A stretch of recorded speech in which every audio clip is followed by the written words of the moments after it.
در مورد ایشون خوبی میگفتن که چقدر صحبتاشون دلنشینه و خیلی تعریف ایشون رو به هر حال میکردن.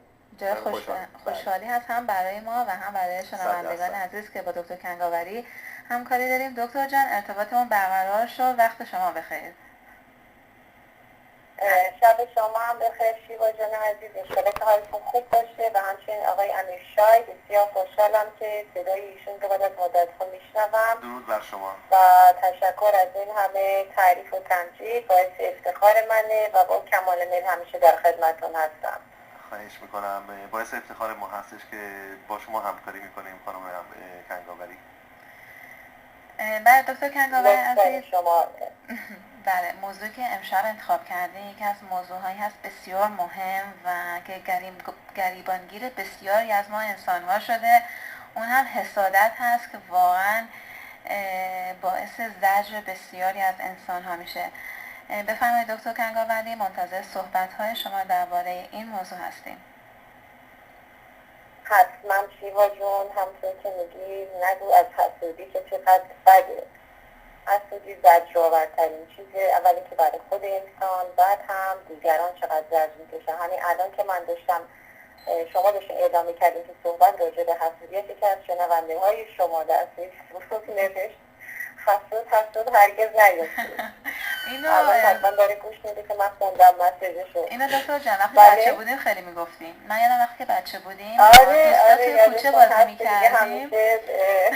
تو زمان کودکی، زمانهای قدیم، بچه‌ها که با هم قهر میکردن به همینو میگفتن. و جالبه که این حس حسادت همیشه در وجود ماها هست. یعنی از زمانی که حتی کودک 2 ساله یا 3 ساله‌ای که هستیم، وقتی می‌بینیم یه اسباب بازی داریم یا یه کسی از دوستانمون هم سنمون بچه کوچیک دیگر اسباب بازی داره، اون از دستش میقاپه و اون چرا که تو داری من ندارم، این باعث میشه که حس حسادت در وجود از همونجا به وجود میاد و رفته این مسئله رشد میکنه توی ماها. توی جامعه ما همیشه میبینید این یه چیز فرهنگی نیست، این شخصی هستش. توی تمام فرهنگ‌ها، تمام ملیت‌ها هست حسادت.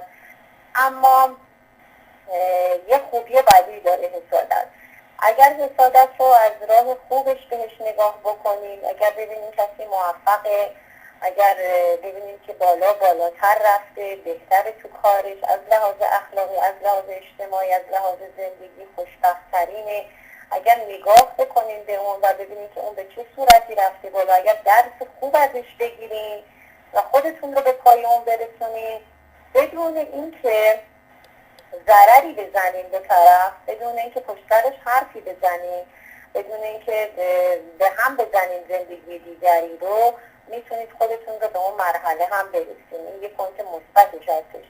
ولی گاهی اوقات میبینیم کسانی که موفق هستن تو زندگی، کسانی که خوشبخت‌ترین هستن، دور و برشون پر از حسودان هستن. حسودها همه جا پیدا میشن. میتونه در فامیل باشه، توی خانواده باشه، محل کار باشه، اجتماع باشه، همه جا هستش. حتی میبینیم که در بین خواهر و برادران توی خونه حسادت وجود داره که اینها همه ریشه میگیره از تربیت پدر و مادری که چقدر تفاوت قائل شدن بین 2 فرزندشون و همیشه فرزند دیگری بالاتر از اون یکی بوده، اون یکی تو سرش خورده و همونطور که رشد کردن دیدن این حس حسادت در وجودشون پیش اومده. خیلی از خانواده ها هستن بین دختر و پسر فرق گذاشتن از کودکی. وقتی که میبینن بزرگ میشن، دختره نسبت به برادرش حسادت میکنه اگر وضع آنچنانی داشته باشه، یا برادره به خواهرش اگر زندگی خوبی داشته باشه حسادت میکنه. اینها ریشه از تربیت توی خانواده میگیره. در صورتی که اگر یک پدر مادری بخوان تربیت درست رو به فرزندانشون بدن، از همون اول باید پایه درست رو، پایه دوستی و صمیمیت رو، پایه این که هیچ وقت هرگز این باندینگتون رو، این ریلیشنشیپتون رو هرگز در هیچ موقعیتی نباید از دست بدین و بپاشونید. ریشه یک خواهر و برادر یا خانواده درست مثل یک اجتماع میمونه. همونطور باید همیشه اتحاد رو داشته باشن با هم دیگه. وقتی اتحاد و دوستی و صمیمیت باشه هرگز حسادت به وجود نخواهد اومد. حسادت گاهی اوقات درون ماها هستش، نسبت به دختران، نسبت به زیبایی، نسبت به موفقیت، نسبت همونطور به کسانی که گفتم خونه آنچنانی دارن یا بیزینسشون خیلی موفقه، رفته بالا و بالاتر، مشهورتر شدن. اکثرا میبینیم کسانی که تو این موقعیت ها هستن رقیب هایی هم براشون پیدا میشه، رقیب هایی پیدا میشه که میخوان بر اثر حسادتی که دارن اونها رو به زمین بکوبونن، اونها رو سرکوب بکنن و مطمئن باشین کسانی که حسود هستن هیچ گونه نتیجه مثبتی نخواهند گرفت. در آخر ممکنه که شما بشنوین کسی که پشت سر کسی حرف میزنه، حسادت میکنه. اول اون چیزی که در وجود خودش هست اونیه که در زجری که تو خودش میکشه. چون کسی که حسوده باور بکنید شبانه روز آرامش در وجودش نیست. کسی که حسود هست نمیتونه روزها رو بگذرونه. کسی که حسود هست وقتی شب میخوابه به فکر اینه که فردا چطور یه برنامه درست کنه یا یه حرفی رو آماده بکنه که طرف مقابلش نسبت به اون حسادت داره بهش بزنه، چطور براش از زیر بزنه که موفقیتش رو بیاره پایین‌تر. اینها درون خودشون به هیچ عنوان آرامش ندارن. هرگز هیچ کسی که موفقیت کسی رو نمیتونه ببینه، اینو مطمئن باشین حسوده. در هر موقعیتی که میخواد باشه، در هر سنی که میخواد باشه، فرق نمیکنه. انسان‌هایی هستن که خیلی موفق هستن ولی اگر ببینن یکی از همکارانشون یه ذره داره اون هم بالاتر میره، اون هم نسبت به اون حسادت میکنن. در صورتی کسانی داریم که اینجا در زندگی موفق و خوشبخت هستن، دوستشون که حتی چیزی هم نداره نسبت به اونها خیلی پایین تر هست ولی دوستی خودش رو در همه موقعیت ثابت کرده. اینو پس حسادت این مسئله‌ایه که زجر میده اول به خود انسان و میبینیم که جاهایی در مهمونیایی که میریم اگر میبینید کسی توی اجتماع در مهمونی جایی که میرید بهتون حرفی میزنه، سخن سختی بهتون میکنه، به طریقی میخواد سرکوبتون کنه و حرفی رو بهتون بزنه، مطمئن باشید این نشونه اینه که شما از اون بالاتر هستید. مطمئن باشید این نشونه اینه که اون بر شما قبطه میخوره و ناراحته که چرا شما موفق‌تر و بهتر هستید. به خاطری که یک آدم نرمال و طبیعی هرگز وقتی که ببینه دوستش، هموطنش، همیارش، هم نوعش، یک انسان به موفقیت رفته، هرگز نمیاد براش حرفی رو بزنه به دنبالش یا اینکه بخواد براش بزنه یا سخن سختی بهش بکنه که ناراحتش بکنه.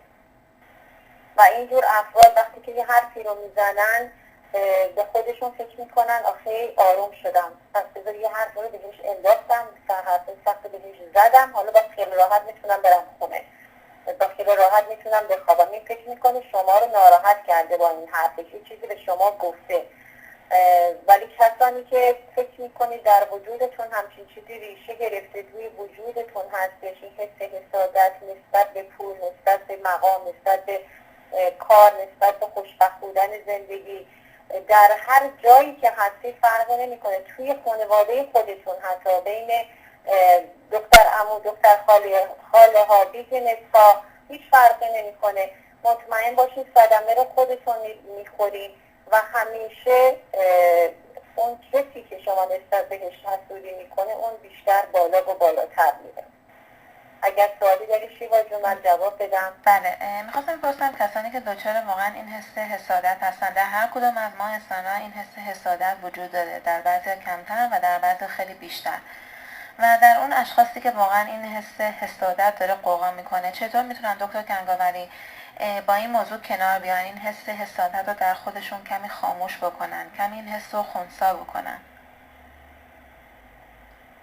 این حس حسادت وقتی در وجود انسان هست معنیش اینه که اگر تو چیزی رو داری من باید داشته باشم، اگر من ندارم تو هم نباید داشته باشی.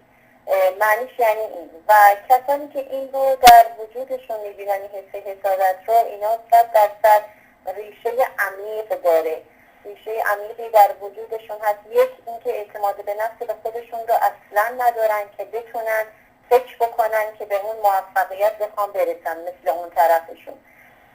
هرگز فکر نمی کنن که مثل شخص دیگه بخوان انتخابی داشته باشن یا خوشبخت بشن در زندگیشون و این زجرشون میده در وجود خودشون و این پایین و پایین تر میاره اینها رو.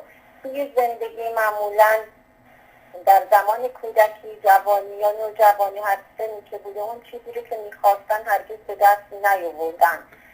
گاهی اوقات دور و برشون اطرافیان و فامیل و اینها معمولا وقتی که بالا و بالاتر بودن یا زندگیشون بهتر از اینها بوده، توی خونه بحث‌هایی که شده از طرف پدر و مادر صحبت‌هایی راجع به اونها شده که برفرض ببین اینها چه زندگی دارن، اینها چقدر موفق هستن، نه به صورت تمجید، نه به صورت اینکه ازشون خواستن تعریف بکنن، افتخار بکنن بهشون، بلکه به صورت حسرت بوده اینها تعریف شده و این بچه‌ها اینها رو گوش دادن، گرفتن، ضبط کردن توی خودشون و وقتی هم بزرگ میشن اینها رو پیاده میکنن روی افراد دیگه با کسانی که هستن.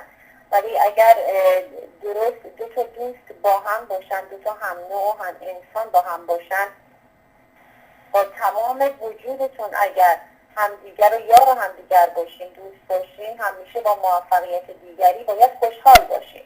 بعد اون بالاتر میره باعث افتخار شما باشه.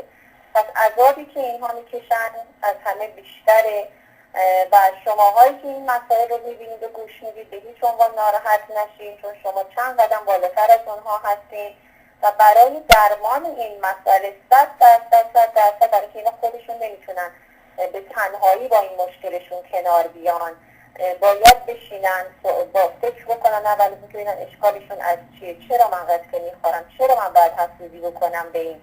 خب این هم یک فردیه مثل من، نه مثل عادی، این هم زندگی داره، این هم داره تلاش میکنه، این هم میخواد خودشو بالاتر بره یا میخواد کمک به دیگران بکنه، موفق هستش، دیگران دوستش دارن و تلاش خودشو کرده تا به اینجا رسیده.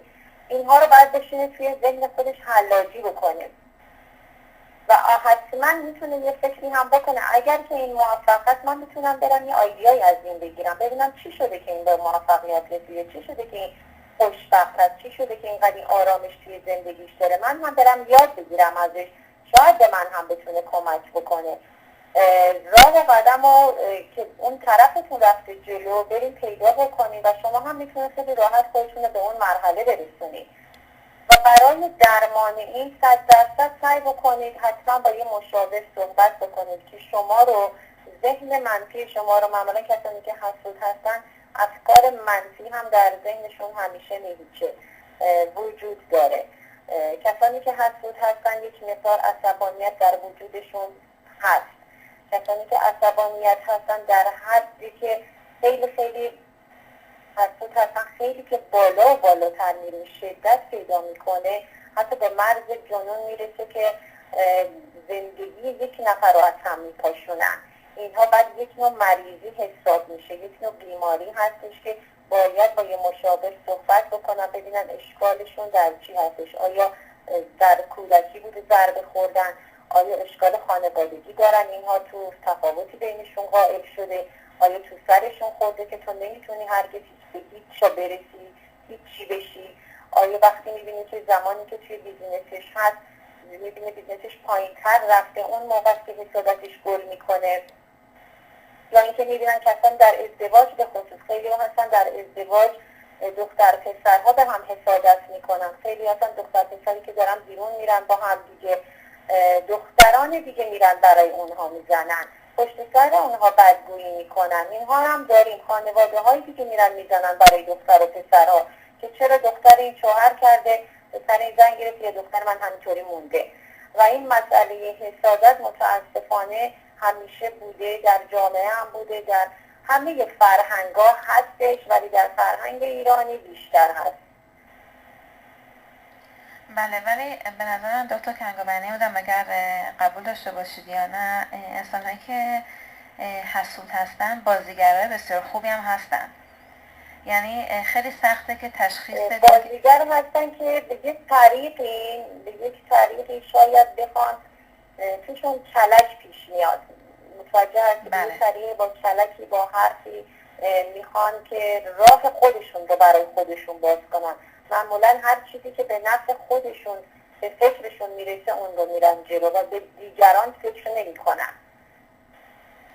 دقیقاً.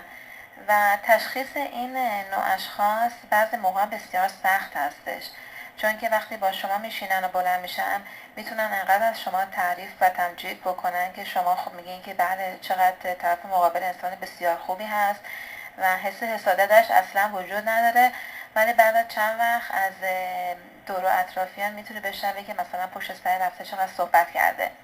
این اشخاص رو واقعا چجوری میشه تشخیص داد؟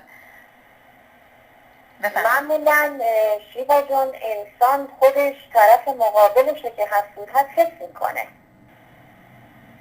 یعنی شما اگر با کسی رفت آمد میکنی که خود اون رو به عنوان دوست خودت میدونی 100% باید این حس رو داشته باشی که این دوست واقعی تو یا یه جاهایی حس میکنی، از نگاهاش باید بفهمی، از رفتارش میفهمی، از گفتارش میفهمی، این باید کاملا حس بشه.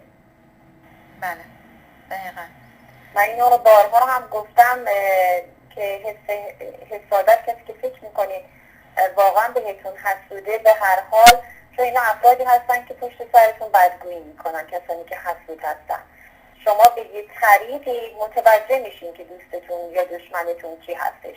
حتی اگر بارها هم به روی خودتون تعریف و تمجید هم که بکنن، باز اون حس رو شما میگیرین که این دروغ داره میگه، الکی داره به شما حرف میزنه، یا اینکه نه واقعا دوست شماست. و اونی هم که مرتب ازتون تعریف و تمجید میکنه باورش نکنید به هیچ وجه. اونی که همیشه با شما پا به پای شما بوده، همیشه باهاتون همجار بوده، به درد دلاتون گوش کرده، تو هر موقعیتی با شما بوده، چه خوبی و چه بدی باهاتون بوده، بالا پایین زندگی باتون بوده، در هر موقعیتی خواستین بوده، اون رو قبول بکنید حتی بدون اینکه تعریف ازتون کرده باشه. ولی کسانی که شما در عرض یک ماه یا هفته یک بار 100-200 اونها رو میبینید و اون لحظه به شما تعریف و تمجید میکنن، اعتماد زیادی به اونها نکنید. 100%. من خودم یه تئوری برای خودم دارم همیشه، دکتر کنگاوری عزیز، که همیشه کسانی که میبینم که به قول ما ایرانی ها خیلی شیرین زبانی میکنن بیش از حد و با همه خوب هستن، کمی از این انسان ها به نظر من باید ترسید، چون که به نظر من کسانی که همیشه شیرین زبانی میکنن و همیشه تعریف میکنن و با همه خوب هستن و با همه میگن و میخندن، به نظر شخصی من یه جای کار اینجا میلنگه. بر همش اتوماتیک من وقتی چنین اشخاص رو میبینم یه ذره خودم میکشم عقب. نمیدونم تا چه حدی این تئوری من درست باشه. بله.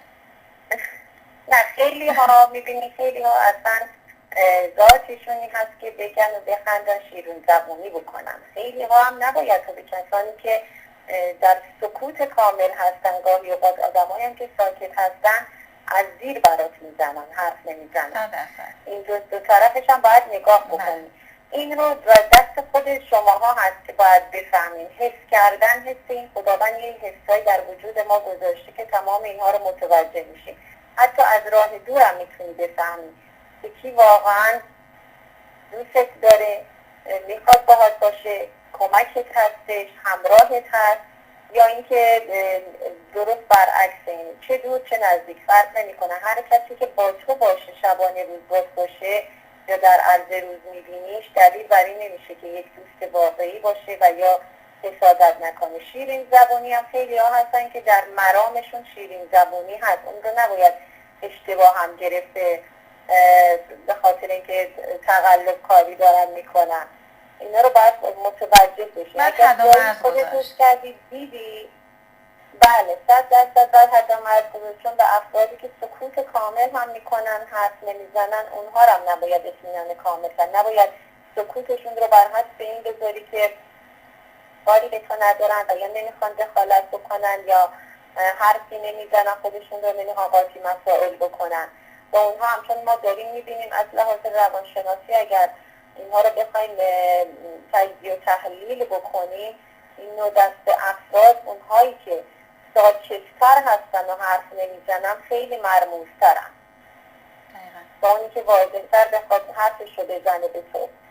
ولی کلا با مسئله تمجید و تعریف فرق میکنه. اون تمجید و تعریف آره دوستات ممکنه مثلا شما یه لباسی بپوشین، دارین میرین یه مهمونی، لباسی بپوشی تو بگی این قشنگه، اگه خیلی هم شاید برازنده تو باشه، زیبا هم باشه برای تو،